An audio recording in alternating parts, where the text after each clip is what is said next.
Greetings, YouTubians, and welcome back to Wayne Sharp World, where today we've got another hot new Kizer to take a look at. This one here is none other than the Kizer Urban Bowie. Now, before I go any further into this review, I'd like to thank you guys for tuning in today. If you like what you see, please do me a huge favor, hit that subscribe button, follow along, and I will continue to bring you guys all the content. And I also want to let you know that today's episode is brought to you by White Mountain Knives. Be sure to look them up for all of your knife and EDC needs, and be sure to use this code on this knife or any other knife you get from White Mountain Knives to save 10% off your purchase from White Mountain Knives.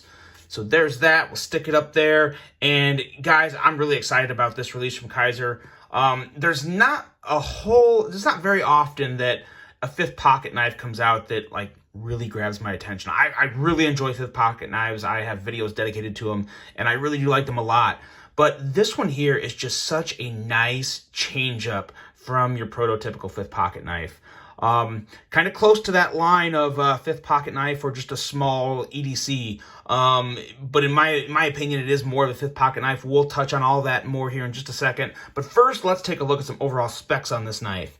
We have an overall length of 5.76 inches with a blade length coming in at 2.37 inches. Due to all that belly, you have a cutting edge closer to the 2.4-ish inch mark, and we have a blade width of 1.25 inches with a blade thickness of 119 thousandths. Blade material on this guy is 154 cm with, of course, a Bowie-style blade and a flat grind with a handle length coming in at 3.38 inches and a handle thickness of 490 thousandths with a handle width of 850 thousandths. Handle material on this guy is G10, although there is a micarta option. The micarta option is currently not in stock at White Mountain Knives, but they have more coming. The G10 is in stock. We have a liner locking mechanism with a user of a right hand or left hand tip up carry, a weight coming in at a nice and relatively light 2.84 ounces with designed by Dirk Pinkerton. And you guys, I've reviewed a couple of his knives, at least one, maybe two Dirk Pinkerton designs on this channel. And I gotta say, he's a very underrated designer, and this may be my favorite one from him in terms of just aesthetics.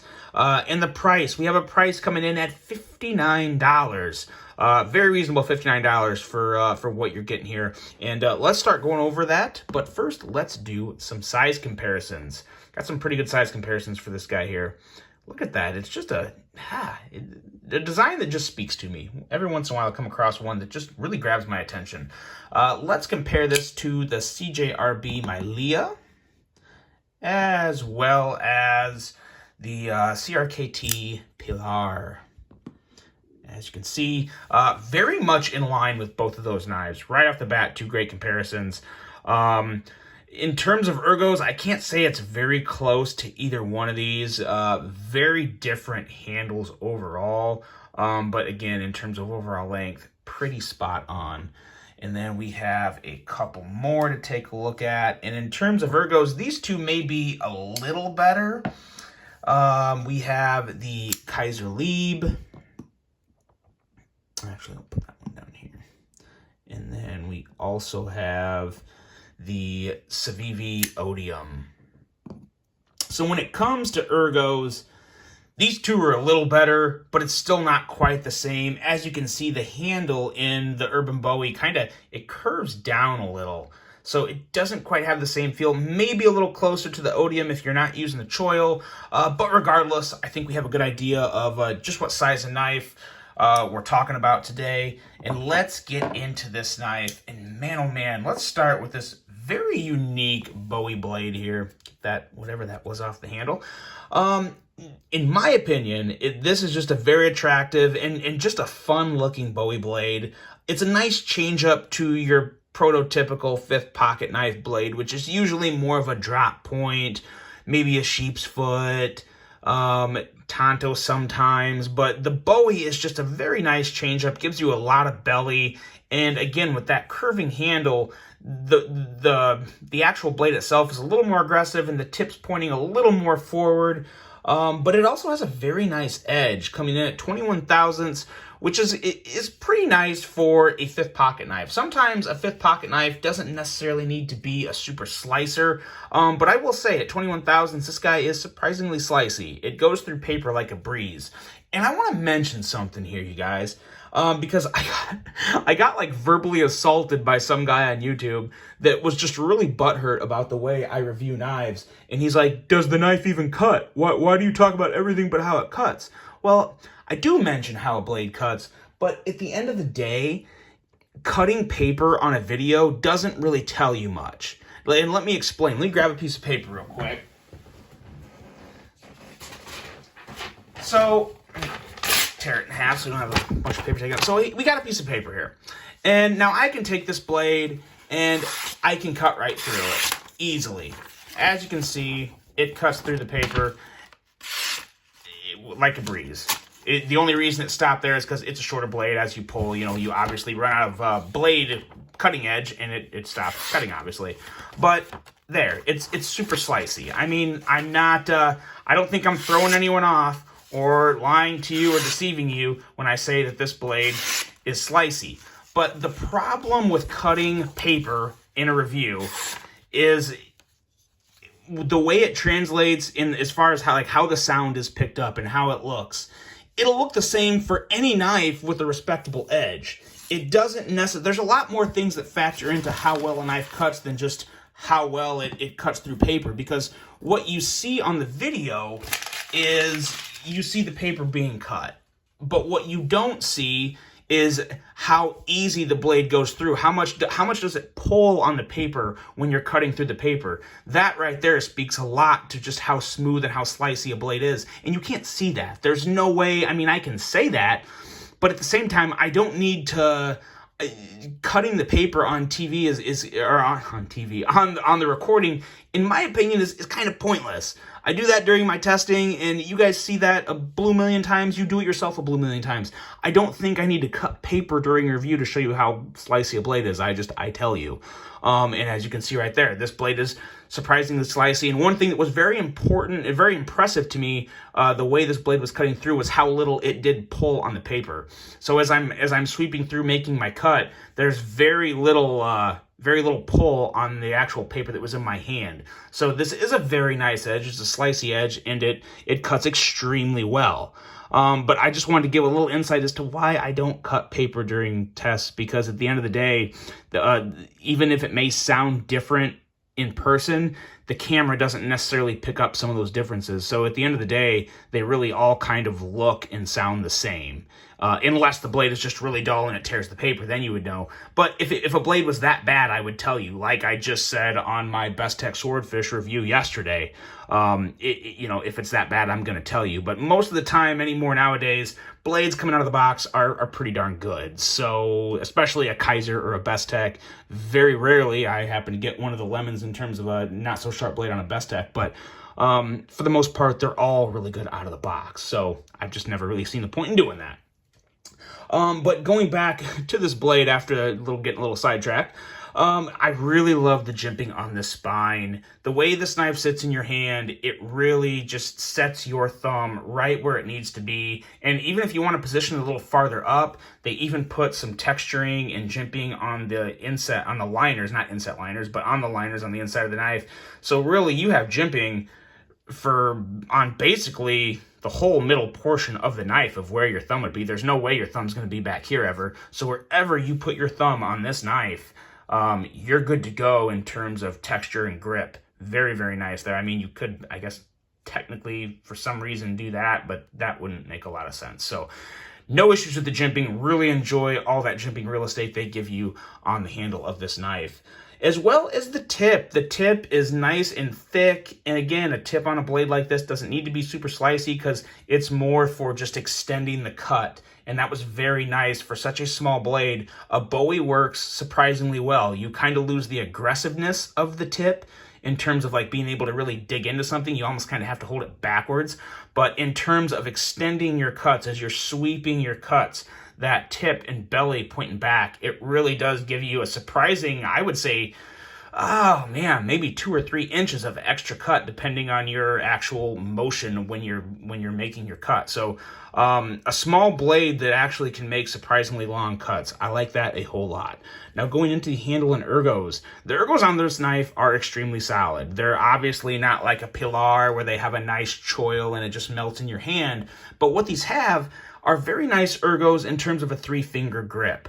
Very comfortable on these 3 fingers. You get a nice, very solid purchase. The only issue with the ergos on this knife for me is I get a little irritation. This handle, so when we close the knife and take a look at it, you have a little extra handle down here, and I'm well away from touching the blade on this. So in my opinion, this handle could have been moved in a little more, but again, this is just considering my hand, not everybody else's. So again, this is can get a little personal here in terms of hand size, but I just feel that if this handle would have been shortened by just like a 1/4 of an inch, you'd still be safe. You wouldn't have to be worrying about catching the tip, and I wouldn't have that bit of abrasiveness down here at the bottom. Now I can adjust that and kind of just spread my grip out. I still have good jimping. I still have a nice solid grip, and my pinky is not touching the handle. But when I first put this knife in hand without any thought or anything and just grip it, I find myself choking up a little more closer to the pivot area, and the butt of the handle, it is slightly rubbing on the inside of my pinky here, and that can be a little agitating. Now again, I don't plan on using this knife so hard to where this would be a hot spot, so it's not the end of the world. I'm not really worried and freaking out about that, but it's worth mentioning. If you have smaller hands, this may be barely a 4-finger, at least a 3.5-finger grip for you, so you wouldn't have to worry about that. And even I can squeeze my fingers together enough to get a nice solid grip to where I do have half of my pinky on it. So it really all just comes down to how you naturally put this knife in hand. But at the end of the day, the ergos are acceptable and pretty good for me, with the exception of that. I really like the texturing and the design on these scales. It's a nice subtle texturing, but then you also kind of have like the little diamonds here, and then you have kind of more lines towards the top and bottom of the handle, and it just kind of pulls the handle together really nice. It's almost like this portion of the texturing is just going in with the blade and coming up. So it's very aesthetically pleasing. It gives your eyes a few extra lines to follow. So I like that a lot. The clip is pretty nice in terms of ergos and carry and all that good stuff. It's fully recessed with recessed screws, which is always excellent. No real issue with the clip at all. I like everything about it. I just wish it was stone washed so it wouldn't be so shiny in your pocket. But other than that, really like this clip. And again, another somewhat different clip from Kizer. It's another thing that really sets Kizer ahead of Civivi for me, is the way they differentiate clips for each model. I'm sure there's some Kizer models that have the same clip, but I see a lot with very different clips. And I personally really appreciate that attention to detail from Kizer. What else? Oh yeah, this liner lock. Let's talk about this liner lock real quick. Very easy to get to. Like the way they designed this and worked it out to where it kind of, it's not just round and pulled back a little. You actually have a noticed, like, kind of cutout area that makes it very easy to break that lock and shake that blade shut. And even in a closed position, it just looks very nice. Very nice indeed. And now going into the action. Yeah, really good action. Action is phenomenal on this guy. In terms of a budget knife, like I've said before, guys, when I say action is phenomenal, phenomenal action on a $59 budget knife is a little different than phenomenal action on a $650 Koenig Arius knife. You know, phenomenal is different depending on the levels of knife you have here. But for what this is, the action, in my opinion, is phenomenal. And the aesthetics and action alone make this knife kind of a must-have, in my opinion. Again, it's different, it's fun, it's fidgety. The detent on this guy is fantastic. Me personally, I could actually go for a stronger detent on this, but I hesitate to say that because I don't want people to think this detent is light. It's actually a very nice detent, very crisp, very clicky. No issue with it whatsoever, but this sits so nice in my hand when I'm going to deploy it. I usually prefer a little stronger detent on a pure middle finger flicking knife. But again, no issue. That caught my finger when it came out. That's why that sounded so off. But No issue whatsoever with the detent, but like I said, since it's just so comfortable in my hand when I go to deploy it, I could actually really enjoy a stronger detent on this. But I think majority of people, probably vast majority of people, would think that the detent on this guy is pretty much on point. And to be honest, I wouldn't really disagree. It's more of a personal preference. But even as is, I'm very, very happy with the action on this knife. And this cutout, the cutout on this blade is really perfect. I forgot to mention that when I was when I was talking about the blade individually. But it's a perfect cutout. It goes well with the blade shape, and it's also chamfered very well. It's chamfered just enough to where it's not going to shave your nails. It's not going to feel uncomfortable at all, but it still gives you enough of an edge to really kind of grasp with your fingernail when you go to kick it out. So just an excellent job doing that by Kizer. And overall, guys, this is just a fantastic little fifth pocket knife. It's become one of my favorites already. I really like it. Definitely going to put it in my fifth pocket collection. Really, really enjoy this from every aspect, from aesthetics to action to quality. Even ergos, like I said, the only thing that could make this knife a little better for me is if this handle was just a quarter inch shorter. But again, that's pretty biased to just my hand size. So I think everyone who enjoys a small middle finger flicking knife would thoroughly enjoy this blade. Just a great offering from Kizer and a fantastic design from Dirk Pinkerton. Starting to pay more attention to Dirk. He is very much on my radar after this design. Really looking forward to seeing what else is coming from him. So let me know, guys, what do you think of this little boy? It is a very fun knife to middle finger flick and extremely fidgety. I hope you guys enjoyed this one. Let me know what you think about it. Let me know if you plan on picking one up. If you do, use that code up there and save yourself some money. Hope you guys have a great rest of your day. And until the next one, I'm out.